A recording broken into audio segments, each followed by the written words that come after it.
So, there's a new Smurfs movie, and I'm not even remotely interested in seeing it.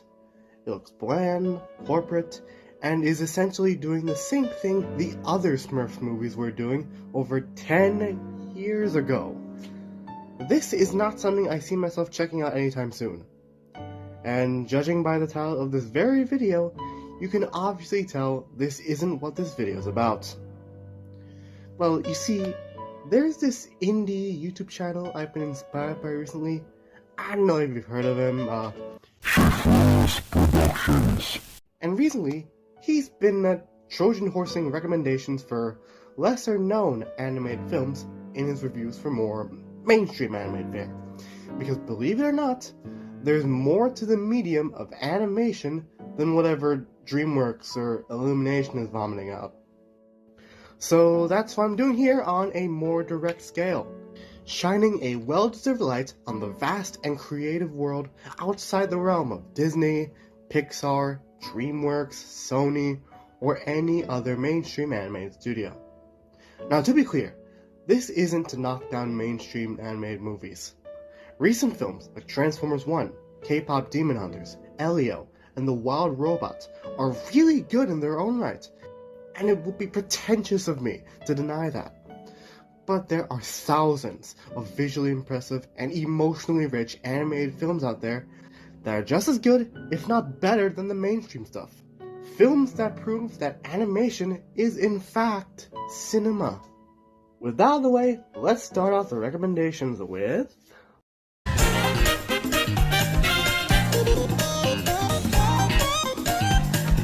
Out of all the animated films in this video, Ernest and Celestine is probably the one that feels the most accessible, to say the least. The plot is simple. It's essentially just about the unlikely friendship between a bear and a mouse who become fugitives in spite of both of their species' ongoing prejudices. The characters aren't that complex. They're not bland or one-note, but they aren't Shakespearean levels of deep.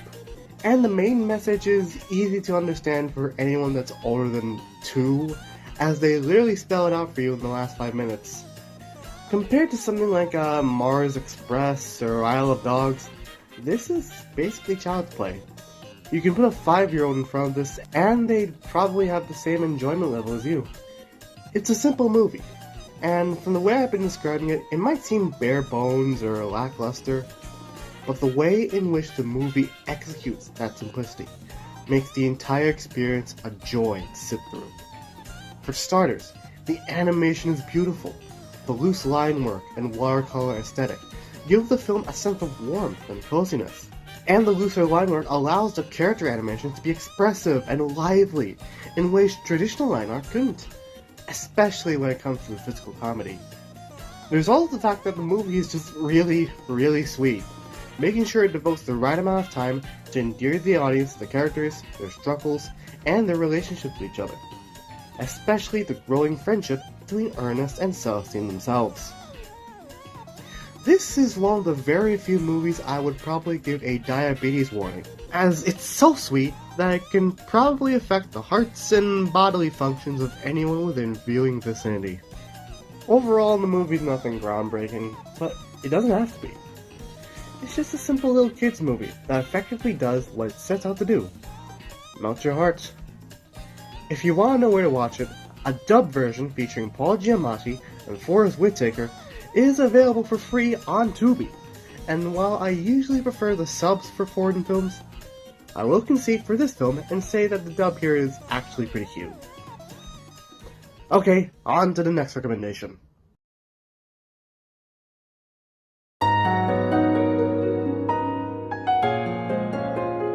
Okay, so these next 2 recommendations hail from the country of Latvia, and share one impressive attribute that is worth addressing.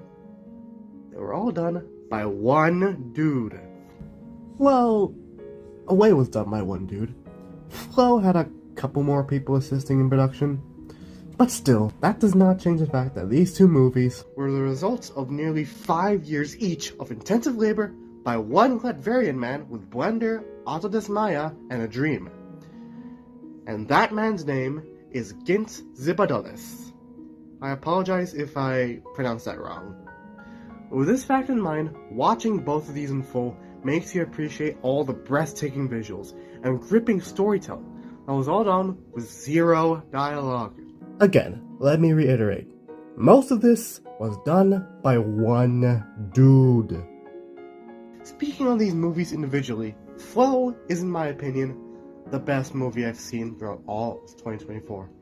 No competition, and it deserved that Oscar win. And the Oscar goes to Flo. Flow.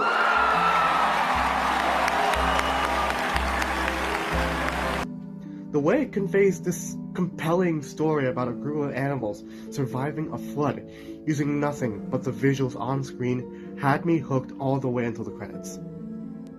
And while Away is a little weaker than Flow due to some pacing issues and the obviously primitive animation, it's still able to shine in its own right with gorgeous visuals and a similarly engaging storyline. I mean, that mirror pool scene is the stuff that leaves you in awe. In fact, you can actually view Away as a peek into where Zibadullah started, and how he eventually grew as a filmmaker, from this film to create Flow. A beta version of Flow, if you will. If you want to watch both of these, Away is available for free on Tubi, while Flow is available to stream on HBO Max. Presumably to distract consumers from the fact that they just unalived the Looney Tunes. But I assure you, both of these movies are worth it. Okay, on to the next recommendations after a 5-second mourning period for Bugs Bunny. Okay, let's go.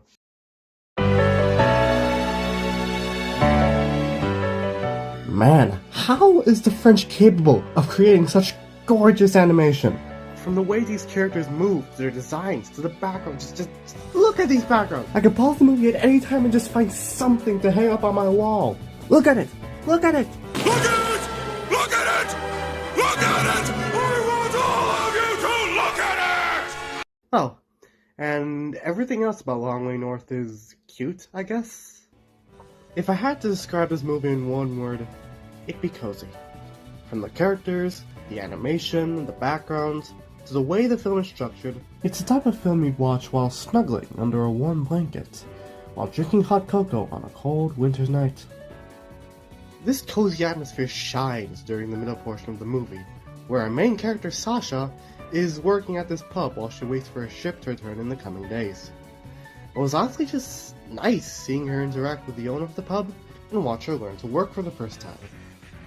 Scenes and interactions like this sprinkled through the movie just add to that cozy atmosphere. But this coziness does not soften any of the action or suspense.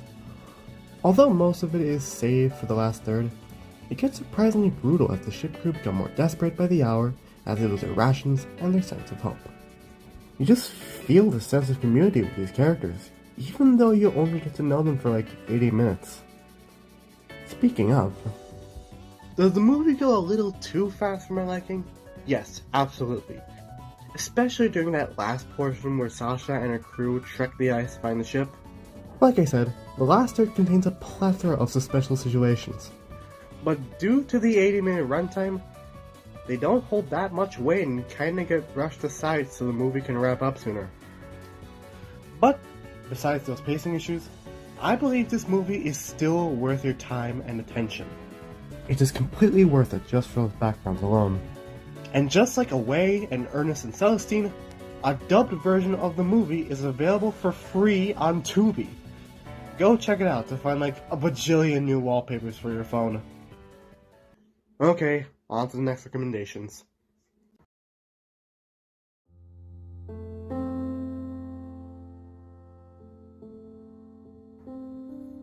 Man. You know the saying, a picture is worth 1,000 words?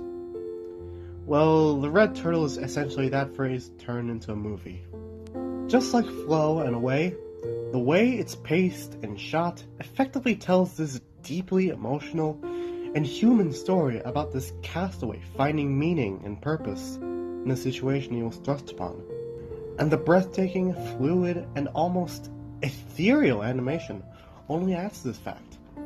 I apologize if I sound like a broken record with the animation of these movies, but when comparing the vast and creative styles these directors and animators bring to the table, compared to the relatively standard style of most mainstream animated movies nowadays, it is drastic.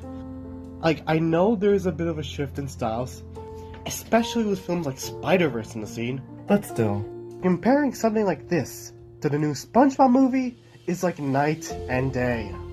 Could the movie have been a little bit longer to accommodate for its larger-than-life themes?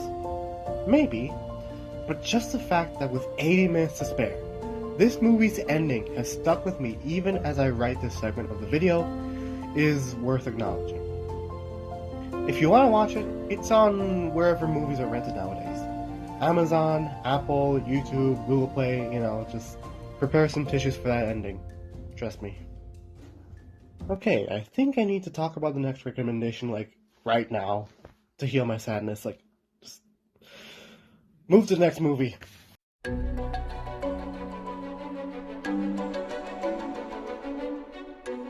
Now, I assume most of you have seen Wes Anderson's highly acclaimed, Oscar-nominated masterpiece known as Fantastic Mr. Fox. And while that movie is great, I highly recommend it.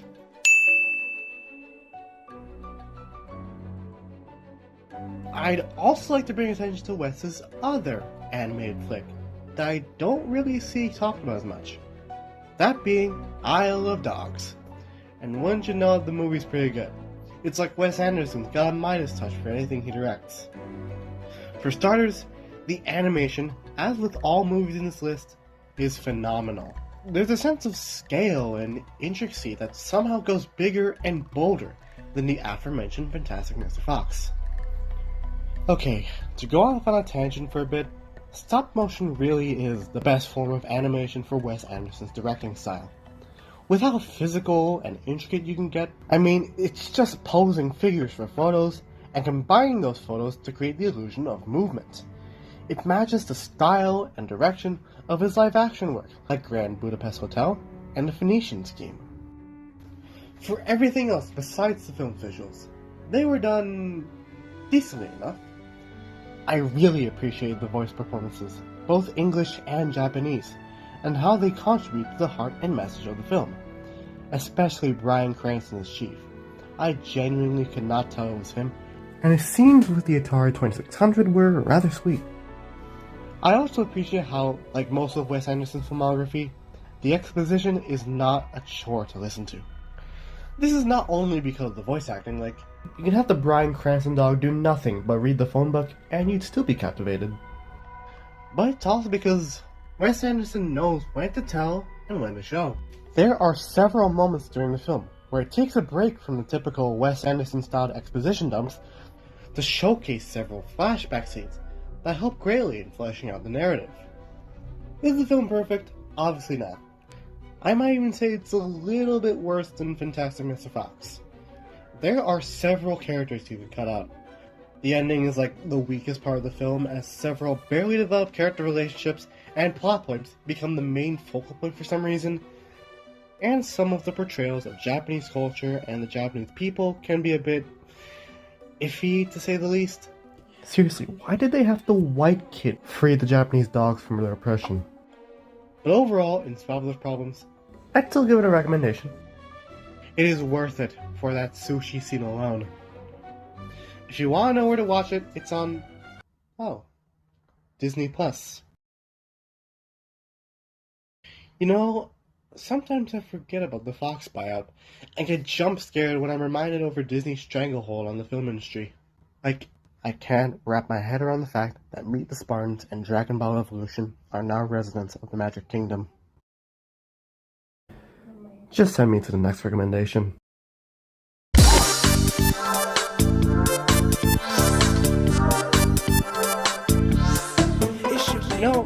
I'm shocked at how consistently amazing animated films from France are.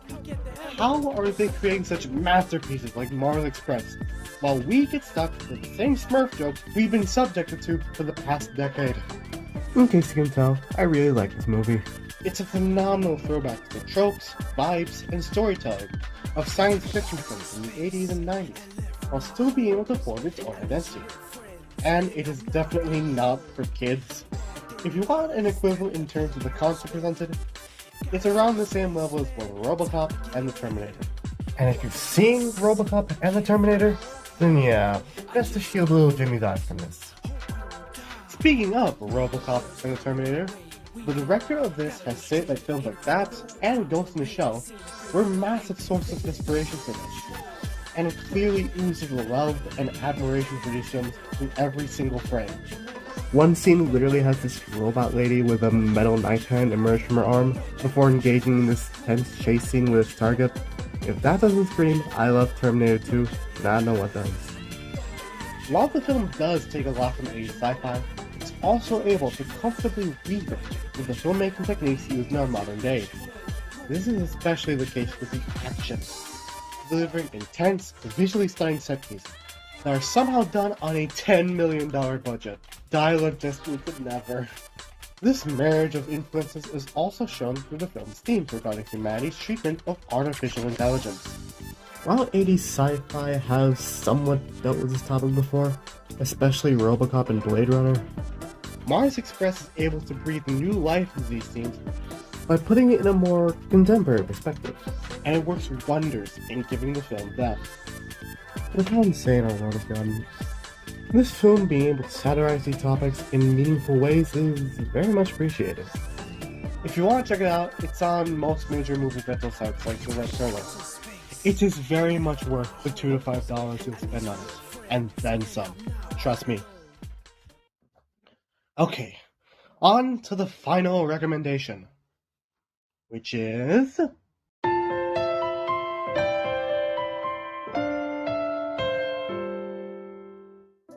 Wow. Just wow. Loving Vincent has gotta be one of the most visually impressive movies I've seen in my entire life. Not just in the realm of animation, but just in the medium of film as a whole. And by actually taking the time to watch it on the Roku channel, you can see why. I do admit that the art style took a while for me to get used to. The rotoscoping does look a bit awkward at first. It's like a fancier version of that one episode of Smiling Friends. But as the film went on, I eventually got used to, and I was even endeared by the art style, especially considering the fact that every single frame of animation was painstakingly oil painted by over 1,000 artists, and it is a marvel to witness it unfold. And I'm really glad this isn't a gimmick movie, because the rest of this is really good too. From the way it's paced, edited, and scripted, I genuinely got myself sucked into this fictionalized account of Vincent van Gogh's life, death, and how his art and him as a person impacted the lives of those around him, whether it be positive or negative. And as an artist, the way the movie explores the themes about life and the impact of art itself really hit home for me. Does it meander at points, especially the sections trying to find out how Vincent may have died? Sure, but it doesn't change how this film has emotionally gripped me from start to finish, and how through that runtime, a vivid picture of the father of modern art has been etched in my head. If you want to check it out, right now it's available for free on the Roku channel. So go watch the cinematic achievement for no extra cost. It, like all the other movies on this list, is worth your time and attention. Well, guess that does it for the video.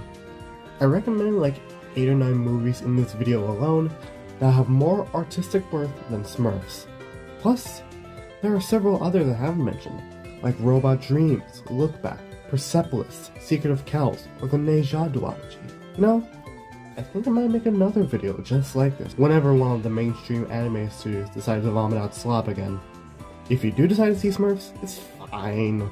These are just recommendations after all, but these are highly encouraged recommendations. Check out these movies if you want, and have a blessed day, I guess.